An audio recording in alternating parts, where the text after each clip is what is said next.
ওই যে আপনারা শুনতে পেয়েছেন যে আমি যখনই জিজ্ঞেস করে মানে তিনি আমাকে বলছিলেন যে ফ্যামিলি সহ পুড়িয়ে মারবে, তখনই আমি আসলে আরেকটা ফোন নিয়ে ভিডিওটা অন করি এবং তখন আমি আবার জিজ্ঞেস করি যে আপনি কি আমার ফ্যামিলিকে পুড়িয়ে মারবেন, বলতে অবশ্যই পুড়িয়ে মারবো, অকথ্য ভাষায় গালিগালাজ করে।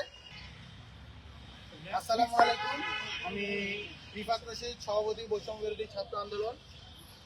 আজকে সকাল থেকেই আনুমানিক 12টার দিক থেকেই আমার ফোনে অসংখ্য কল আসতে থাকে, বেশিরভাগই বিদেশি নম্বর, দেশি অনেকগুলো নম্বর থেকেও আমার ফোনে কল আসে এবং শুরুতে আমি 2-1টা কল ধরি, পরবর্তীতে বুঝতে পারি প্রায় প্রত্যেককে ডেথ থ্রেট দেওয়া হচ্ছে এবং আমার প্রত্যেকটা কলের মাঝেই আমার ফ্যামিলিকে এবং এখানে অভ্যুত্থানের যারা নেতৃবৃন্দ আছে তাদেরকে থ্রেট করা হচ্ছে, তাদেরকে হত্যার হুমকি দেওয়া হচ্ছে। আমি আপনাদেরকে একটা ভিডিওই দেখাতে চাই, যে ভিডিওর মাধ্যমে আমার মনে হয় যে ব্যাপারটা আসলে পরিষ্কার হবে। আমি ভিডিওটা আপনাদেরকে দেখাতে চাচ্ছি। এই যে এখানে এই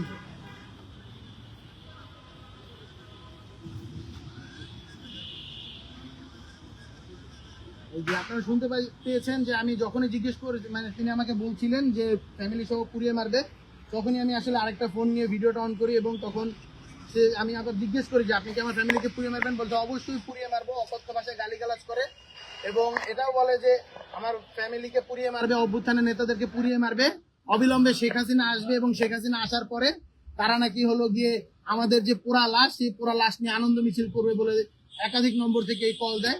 আমি সন্দেহ প্রকাশ দেখতে পাচ্ছি যে হলো গিয়ে ছাত্রলীগ আস্তে আস্তে সরব হওয়ার চেষ্টা করছে। ছাত্রলীগের আলামিন সহ অসংখ্য মানুষের ফেসবুকে আপনারা দেখতে পেয়েছেন, উত্তরা এবং ধানমন্ডি এলাকা সহ তারা ইফতার মুখ প্রোগ্রাম করছে, সংগঠিত হওয়ার চেষ্টা করছে এবং আমরা সন্দেহ করছি যে তারা বাংলাদেশে আবারও একটি জঙ্গি কায়দায় নাশকতা সৃষ্টির জন্যই তাদের এই প্ল্যানিং, তাদের এই প্রোগ্রাম এবং তাদের এই আবারও সংগঠিত হওয়া। স্বরাষ্ট্রমন্ত্রী সহ বাংলাদেশের অসংখ্য বিভিন্ন জায়গার, আমরা রাজশাহীর যিনি হলো ডিআইজি, তাকেও দেখতে শুনেছি, তিনিও আসলে প্রেস রিলিজ দিয়েছিলেন, বলেছিলেন যে যারা যে মামলা আছে তাদেরকে অ্যারেস্ট দেখাতে হবে। সুতরাং আমরা মনে করি যে অবিলম্বে ছাত্রলীগের যে সন্ত্রাসীরা রয়েছে তাদেরকে অ্যারেস্ট করতে হবে, যুবলীগের সন্ত্রাসীদের অ্যারেস্ট করতে হবে, আওয়ামী লীগের সন্ত্রাসীদেরকে অ্যারেস্ট করতে হবে। 5ই আগস্টেই আসলে বাংলাদেশ আওয়ামী লীগের ফয়সাল চ্যাপ্টারের ইতি হয়ে গিয়েছে। এত বড় একটি গণহত্যার পর আওয়ামী লীগের আবারও বাংলাদেশে আসলে রাজনীতিতে তো দূর, বাংলাদেশে তাদের ফেরার সুযোগ নেই। বাংলাদেশে তাদের থাকার একমাত্র প্রক্রিয়া রয়েছে, সেটা হলো বিচারিক প্রক্রিয়ার মাধ্যমে তাদের জেলে যেতে হবে, তাদের আদালত যে রায় দিবে, যদি ফাঁসি দেয় ফাঁসি কার্যকর করতে হবে। তারপর দেশে আওয়ামী লীগের খুব কম সংখ্যকই আছে যারা জুলাই আগস্ট হত্যাকাণ্ডে আসলে অংশগ্রহণ করেনি। সুতরাং এই সংখ্যাটা নগণ্য বা না বললেই চলে।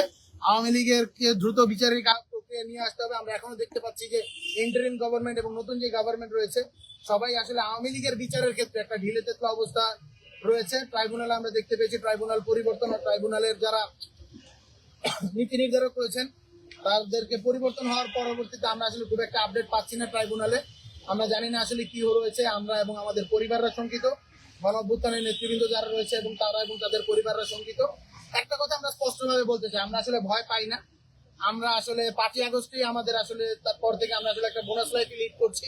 সুতরাং আমাদের এই ভয় না যে ছাত্রলীগ আমাদেরকে মেরে ফেলবে, কিন্তু আমাদের ভয় একটাই যে ছাত্রলীগ যদি বা আওয়ামী লীগের যে সন্ত্রাসীরা তারা যদি যাবে।